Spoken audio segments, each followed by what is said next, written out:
A Argentina não fechou acordo sobre a dívida externa. Ontem, o ministro da Economia descartou a possibilidade de negociação com os fundos abutres.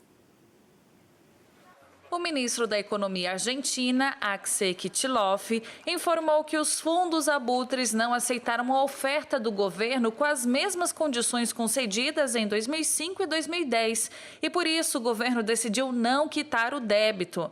A Argentina buscava adiar na justiça o pagamento da dívida de mais de 13 anos. O ministro da Economia disse que o país fez uma proposta que oferecia lucro de 300% aos fundos abutres, mas os credores desejavam um valor ainda maior. O prazo para o pagamento de mais de $1 bilhão terminou ontem à meia-noite.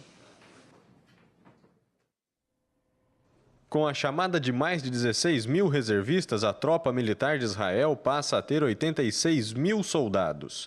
A medida tem por objetivo prolongar o período de descanso dos militares. Além de reforçar a equipe, o governo israelense também solicitou aos Estados Unidos o envio urgente de mais munição para as tropas. O material deve custar $1 bilhão. Hoje, o primeiro-ministro de Israel, Benjamin Netanyahu, disse que não vai aceitar um cessar-fogo antes de destruir os túneis clandestinos usados pelo Hamas para entrar no país. A quarta-feira foi considerada o dia mais violento na faixa de Gaza, com um saldo de 119 mortos e 500 feridos. O dia ficou marcado com o bombardeio de uma escola da ONU que abrigava refugiados palestinos. O ataque matou 20 pessoas. Desde o dia 8 de julho, a ofensiva entre Israel e os palestinos já deixou mais de 1.300 mortos e cerca de 7.000 feridos. E o jornalismo Novo Tempo está entrevistando especialistas e estudiosos do conflito entre Israel e Palestina para fazer um programa especial. Hoje, o jornalista Bruno Eumano conversou com Reginaldo Nasser, chefe do Departamento de Relações Internacionais da PUC de São Paulo, e que tem estudos com ênfase em conflitos internacionais, terrorismo e Oriente Médio. Quando comentou sobre as notícias de hoje, com o reforço das tropas de munição de Israel, o especialista não deixou uma boa expectativa sobre o conflito. Não dá para ter, mas já dá para a gente imaginar o que, assim, a partir desses dados que você disse, do que está acontecendo, né? Então, nós estamos no 24º ou 25º dia, né? Bombardeio pesado, aéreo e terrestre, pesado, tão pesado que já tem que repor o estoque, e Israel não, segundo os dados do próprio governo de Israel, ainda tem 30%, 40%, segundo eles, dos túneis, né? Na percepção de Israel, naquilo que é sensível para Israel, o número de baixas, além do que se imaginava, até agora 54, 55 militares que foram mortos em combate, ou seja, da perspectiva militar, não estou falando aqui humanitária, está causando surpresa a Israel, essa resistência, né? E essa surpresa pode fazer com que vá mais longe? Vai mais longe e morra mais gente. Em resposta aos apelos internacionais, a tropa militar ucraniana anunciou um cessar-fogo para permitir o acesso ao local da queda do voo MH17 da Malaysia Airlines.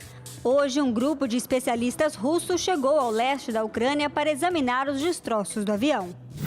A Rússia informou aos Estados Unidos que as regras impostas ao país vão aumentar o custo da energia na Europa. Os russos fornecem 1/3 do gás natural consumido no continente. O Ministério das Relações Exteriores divulgou um comunicado que classifica a política americana como míope e afirma que as sanções aplicadas ao país são destrutivas. Na China, uma mulher desenvolveu a capacidade de escrever simultaneamente com as 2 mãos e os 2 pés. Um médico chinês especialista em cérebro afirmou que a ligação entre o lado esquerdo e direito do cérebro de Chen Xiuan tem um desenvolvimento acima da média.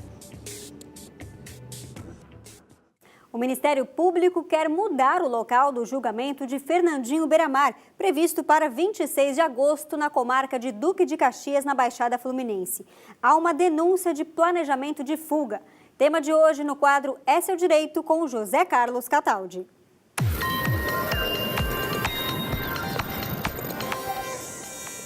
Amigos, diante da denúncia de que estaria sendo tramada uma fuga espetacular, o Ministério Público propôs que o próximo julgamento de Fernandinho Beiramar, em Duque de Caxias, município da Baixada Fluminense, no Rio de Janeiro, seja deslocado para um outro local mais seguro. Existe previsão legal para isso, chama-se desaforamento, artigos 427 e 428 do Código de Processo Penal.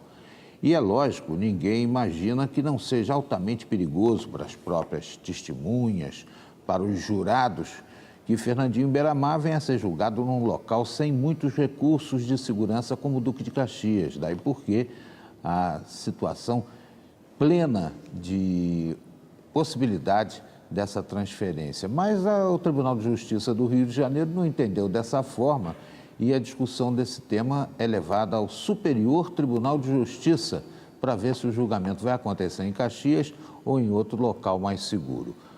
Para você ter uma ideia, Fernandinho Beiramar já fez parte das Farc, né? Já integrou a guerrilha lá na Colômbia. Nesse julgamento agora, ele é acusado de comandar o Tribunal do Tráfico que decapitou um estudante após submetê-lo à tortura. Cortaram-se primeiro os pés, as mãos, depois as orelhas, ele ainda foi obrigado a engolir uma das orelhas. Você não imagina que seja tranquilo um julgamento desse. Além disso, Fernandinho Beiramar está num presídio federal de segurança máxima em Catanduva. Ele vai ter que vir para o Rio de Janeiro e toda vez que isso acontece há um aparato policial, policiais federais, no avião, fora do avião, helicópteros sobrevoando. Isso tudo tem que acabar. Esse julgamento tinha que ser lá na própria cela dele em Catanduva, sem tanto prejuízo para todos nós, né? E um péssimo exemplo da desorganização judiciária do Brasil. Mas foi levado, o Tribunal de Justiça achou que não podia decidir e o Ministério Público levou o caso ao Superior Tribunal de Justiça. Vamos saber se o Fernandinho Beiramar vai ser julgado em Duque de Caxias, com todo esse aparato que eu já descrevi, ou se poderá acontecer o desaforamento, como está previsto na lei.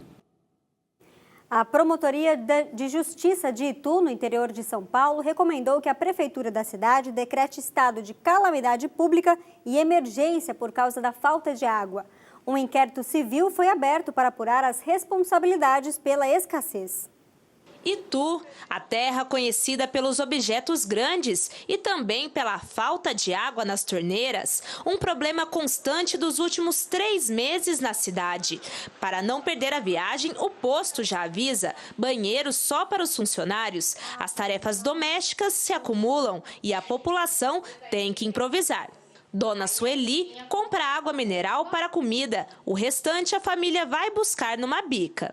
Faz 15 dias nós ficamos direto sem água, aí veio no domingo, 5 horas da manhã e hoje já não tem mais água. E é assim.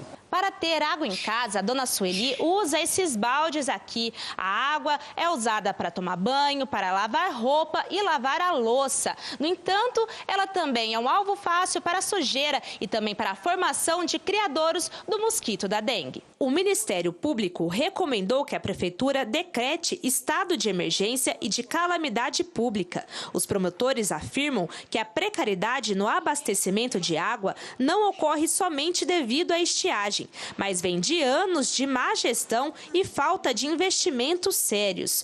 E instauraram um inquérito civil para investigar de quem são as responsabilidades. Na verdade, o Ministério Público não recomendou que a gente decretasse, e sim que fizesse estudos para ver a necessidade da decretação da calamidade pública. A gestão da água na cidade é privatizada desde 2007.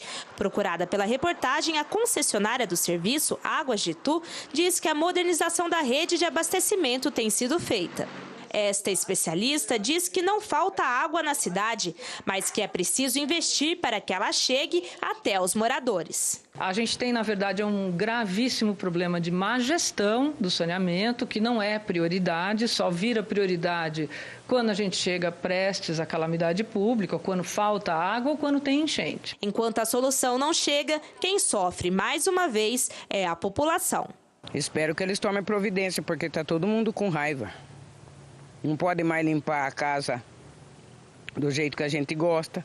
Banho tem que tomar rapidinho, porque se você toma banho demorado, você fica sem água. Não tem água nem para beber, filha. Olha a situação. 7h21 e ainda hoje você vai ver empresas que decidiram fazer mais do que negócios. Elas investem também no meio ambiente.